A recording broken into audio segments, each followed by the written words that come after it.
Kalau Bung Rocky tadi seperti janji kita tadi pagi ya, kalau tadi kita masih ngomongin ya rada-rada ada yang emosional, ada pengkhianat, ada apa. Sekarang mari kita mulai duduk lebih tenang begitu dan kita akan membicara peta politiknya seperti apa ini pasca pasca Anies memutuskan bergandengan dengan Caimin dan ini kan berarti konsekuensinya Caimin check out dari Koalisi Indonesia Maju dan Demokrat kelihatannya juga check out ya karena dia sudah menyatakan tidak akan mendukung Anies dan Caimin gitu. Jadi ada dua dua partai yang akan check out masing-masing. Sementara kalau Caimin atau PKB sudah jelas berlabuh ke sementara ini kita sebut koalisi perubahan untuk persatuan. Sementara yang orang bertanya-tanya kemana kira-kira Demokrat?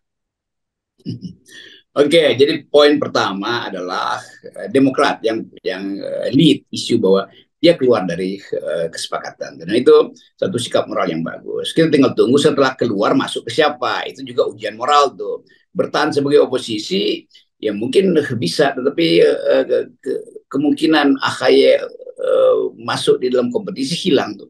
Padahal bagi Demokrat, AHY itu harus diuji hari ini nih dalam pemilu tahun ini sebagai kompetitor tuh. Dan kalau itu masih menjadi dalih Demokrat, maka Demokrat pasti akan punya proposal untuk mengedarkan Pak AHY yang paling mungkin adalah ke PDIP karena udah ada semacam tanda-tanda awal dengan Puan dan pertemuan terus-menerus antara Ibu Mega dengan Prabowo menunjukkan bahwa Ibu Mega sebetulnya akhirnya memutuskan oke, kalau begitu Prabowo udah nggak bisa lagi berkoalisi, maka meliriklah ke Pak SBY kan. Dan Pak SBY juga punya kesempatan untuk menunjukkan bahwa nggak ada permusuhan dengan Ibu Mega.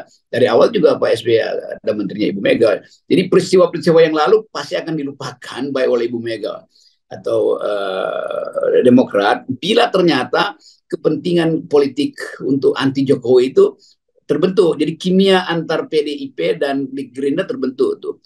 Nah itu bisa terbentuk kalau PDIP merasa bahwa memang untuk melawan Prabowo diperlukan Demokrat. Karena kapasitas PDIP sendiri untuk melawan Gerindra itu nggak mungkin tuh. Jadi di atas kertas PDIP melihat potensi untuk bergabung dengan Demokrat itu masuk akal secara kuantitatif. Secara kualitatif itu soal lain tuh. Siapa misalnya tuh apa Ganjar dengan AHY. Tentu juga Ganjar merasa ya nggak ada soal. Lebih baik ada AHY sehingga Ganjar terbantu dalam soal-soal perdebatan konseptual nanti kan AHY lebih mampu untuk mengatasi hal konseptual. Sementara Ganjar lebih mampu untuk menggerakkan akar rumput tuh karena begitu disepakati Ganjar dengan AHY misalnya, itu pasti selesai problem di akar rumput kan. Gak ada lagi persaingan di situ. Jadi tetap kita mau lihat itu faktor pertama itu Demokrat mendekat pada PDIP. Faktor kedua, apa kira-kira realignment atau kocok ulang dari Prabowo? Prabowo tetap melihat potensi Demokrat dengan PDIP itu akan jadi tantangan buat dia tuh. Jadi kelihatannya itu yang akan terjadi. Jadi ini hipotesa saya bahwa kalau SBY mendekat ke PDIP demi mengedarkan kembali AHY dan itu adalah faktor utama pertimbangan Demokrat, maka Prabowo akan menghitung ulang tuh. Jangan-jangan akhirnya Prabowo bilang udah kita satu panggung lagi lah dengan Anies kira-kira begitu kan. Sehingga betul-betul cuma dua panggung. Tapi bagi Gerindra sebetulnya nggak ada soal karena Gerindra tahu bahwa dia udah cukup untuk mencalonkan Prabowo dan kapasitas partai udah bekerja maksimal. Saya kira itu pemetaan awalnya. Tetapi mungkin akan menjadi lebih seru kalau ternyata kemudian Pak Jokowi itu justru melabuhkan Gibran kalau nanti begitu Mahkamah Konstitusi memutuskan di apa gugatan itu diterima itu ke PDIP bukan ke Pak Prabowo. Nah itu menurut saya Ya, akan petanya akan makin seru itu Bung. itu yang hendak diantisipasi Demokrat karena Demokrat kali kasih sinyal lebih dulu tuh bahwa mending AHY daripada Gibran kira-kira begitu kan. Ya, Jadi ya. poin-poin ini yang sebetulnya itu Demokrat sangat rentan hari ini. Dia berupaya mendekati PDIP atau sebaliknya PDIP mulai melihat gelagat itu, tetapi Jokowi masih punya satu kartu kalau Gibran jadi pasti diserongkan ke PDIP karena melihat bahwa potensi PDIP itu lebih aman bagi Jokowi karena Jokowi adalah kader PDIP. Ngapain kasih ke Prabowo? Nah Prabowo pasti bikin strategi lain tuh. karena menganggap Jokowi sama dong mencurangi dia tuh. Jadi ini yang saya sebut bahwa kekacauan itu memang akan terjadi karena berebut pengaruh Jokowi yang memang sebetulnya udah nggak ada. Tetapi faktor-faktor ini masih bisa diterangkan di akhir periode Pak Jokowi kan. Ya. Jadi sangat mungkin juga waktu Jokowi bilang Gibran, ya PDIP merasa ya itu berguna. Tetapi pemilih-pemilih PDIP merasa ya ada Gibran apa nggak ada Gibran kan kita udah punya konstituen yang banyak itu kan. Bayangin misalnya kalau Ibu Mega bilang saya tolak Gibran, itu juga bisa terjadi tuh. Begitu kalkulasi PDIP yang merasa cukup dengan Demokrat, Gibran ditolak, nah itu artinya Jokowi selesai itu. Dan Prabowo mungkin bilang ya oke, silahkan, tapi saya mau milih Erlangga tuh, maka tersingkirlah Pak Jokowi. Itu yang memungkinkan, saya terangkan tadi, Jokowi berupaya untuk tanam kaki di banyak partai, sementara partai-partai itu juga berupaya untuk mengikat tangan Jokowi kan. Itu Ya, intinya. Pak, makin lama makin terlihat bahwa partai-partai yang merasa mending cawe-cawe Jokowi ini mending kita ikat aja tangannya tuh, walaupun kakinya dia taruh di mana-mana. Jadi tetap kita akan lihat satu keberantakan yang betul-betul bisa membuat pemilu ini ya bisa pemilu juga batal akhirnya tuh karena kekacauan internal. Oke, tapi lepas dari batal atau tidaknya, gitu ya. Dan memang tandanya ini acak adut banget ini politik kita itu, dan sebenarnya tadi itu semua itu tidak didorong oleh yang kita sebut selalu kita pertempuran ideologi, gitu, pertempuran visi dan misi tentang partai. Tapi ini lebih bagaimana bagi-bagi kekuasaan aja dengan cara-cara yang tidak bermoral kan sebenarnya apa yang terjadi sekarang itu. Ya itu artinya politik jadi betul-betul dagang sapi itu, atau bukan dagang sapi aja, dagang buntut sapi itu, dagang sop buntut sebetulnya kan.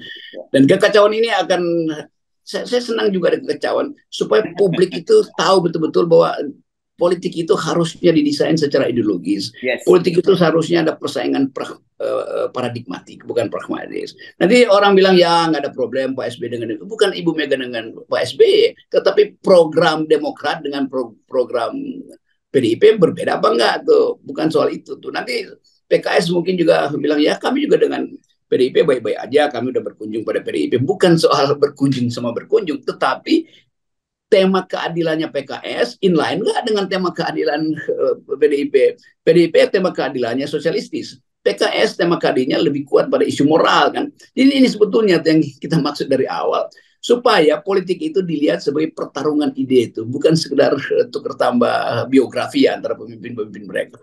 Ya, ya. Nah, tapi ini menarik ya. Tadi Anda menyebut soal AHY yang ya kelihatannya dia akan dari sisi eksekutif dia lepas. Tapi justru jadi pertanyaannya bagaimana dia membawa Partai Demokrat ini ya melewati pemilu 2024 ini. Dan saya kira nanti kalau soal kaderisasi, kalau kemudian katakanlah AHY ternyata berhasil membawa Demokrat ini tetap eksis pada pemilu ini, dia akan menjadi salah satu figur kuat sebagai tokoh politisi muda, Bung Rocky. Ya itu dilemanya itu. Apakah AHY misalnya masuk ke putaran pemilu melalui PDIP, itu artinya orang kader, oh itu sebenarnya pragmatis juga kan, awalnya ada persaingan. Demokrat terus beroposisi, sementara PDIP terus membela Jokowi. Tetapi kalau peristiwa ini membuat kader-kader Demokrat di bawah pimpinan AHY mengupayakan maksimal supaya suara legislatifnya naik, dan bisa sangat naik kalau Demokrat betul-betul taat asas, oke, kami menolak, kami mundurkan turunan baliho Anies segala macam itu. Simpatisan dari masyarakat yang percaya bahwa politik itu harus dalam kondisi murni seperti yang diperjuangkan oleh Demokrat itu, bisa AHY betul-betul jadi faktor tuh. Oh ya, ini anak muda yang betul-betul nggak tergiur dengan kekuasaan karena dia mau tegak lurus dengan nilai. Itu intinya sebetulnya tuh. Jadi kita biarkan dulu ini 2 hari ini mengendap. Ada kemarahan Pak SBY, ada kemurkaan kader-kader Demokrat, tetapi dia mesti disalurkan untuk menghasilkan pikiran baru bahwa Demokrat memang memilih untuk jadi pemimpin dalam politik nilai ke depan, dan itu AHY bisa sangat bagus nanti. Ya, dan saya menangkap itu ya, Bung Rocky ya, karena muncul ketika kemudian Anies Baswedan memutuskan menggandeng Caimin, ini banyak sekali juga di para pendukung Anies yang kemudian kecewa gitu, dan saya tahu mereka ini bukan pendukung AHY, tapi mereka ini nilai yang mereka perjuangkan begitu loh. Jadi ini bukan persoalan AHY, bukan persoalan Caimin, tapi persoalan nilai yang menurut saya ini cukup menggembirakan karena itu muncul juga kesadaran dari para pemilih kita. Iya, itu anak-anak muda mahasiswa kalau bicara, kalau saya kemana-mana itu menganggap Anies berani ya. ngambil risiko untuk gandeng AHY itu. Dan mereka menganggap itu justru keunggulan Anies. Dia nggak peduli dengan teguran Surya Paloh nanti. Tapi kan itu yang akhirnya berubah kan. Jadi apapun dari awal orang tahu bahwa Anies hanya ingin AHY itu. Dan AHY juga merasa oke, karena itu kami bantu Anies dengan memasang spanduk, poster, perubahan segala macam. Tapi kalau sekarang itu berubah, moral orang terhadap Anies pasti berubah juga tuh. Oh ternyata Anies ini orang yang sangat yang oportunis juga bahkan. Gue pikir Anies itu dalam banyak dialek Jakarta, gue pikir dia hero. Ternyata nggak segitu. Gue pikir Anies leader, ternyata dealer juga kan. Kan itu intinya kan. Jadi tetap ada segmen yang menginginkan politik itu dimuliakan dengan janji itu. Apalagi surat pribadi Anies itu bisa jadi ukuran. Anda tulis surat pribadi loh, Anda minta seseorang jadi pengantin, di ujungnya Anda batalkan itu karena Anda tergoda pada pengantin yang lain. Kan itu akan diulas habis-habisan. Anda baru ngomong di UI dan Anda diuluk-ulukan sebagai orang yang punya integritas. Nah, Anda mencoret sendiri surat yang Anda tulis dengan kata hati, itu artinya integritas Anda di mana? Itu segmen masyarakat yang seperti itu juga banyak, bahkan saya kira lebih banyak. Karena hari-hari ini melihat bahwa kalau begitu generasi baru yang juga menunggu soal nilai dalam politik yang saya sebut swing voters itu berubah menjadi golput atau menjadi menentang Anies justru. Ya, ini kalau dalam istilah anak-anak muda sekarang dia hubungan laki perempuan ini ghosting gitu ya. Ya, nah itu tuh Anies ghosting pada AHY itu. Oke, jadi kita tunggu saja pengembangannya ini dan menurut seperti saya selalu menyitir kata Anda bahwa semakin kacau ini semakin bagus dan ini tanda-tanda kekacauan sudah mulai makin nampak gitu ya. Iya, saya selalu pro kekacauan dalam upaya untuk membersihkan air. Jadi bikin betul-betul airnya keruh supaya nanti kita tapis mana yang oksigen, mana yang sebetulnya karbon dioksida. Oke, baik, terima kasih Bung Rocky. Tetap 0% Bung Rocky ya. Ini Ya, sebenarnya makin relevan ini ya. mantap.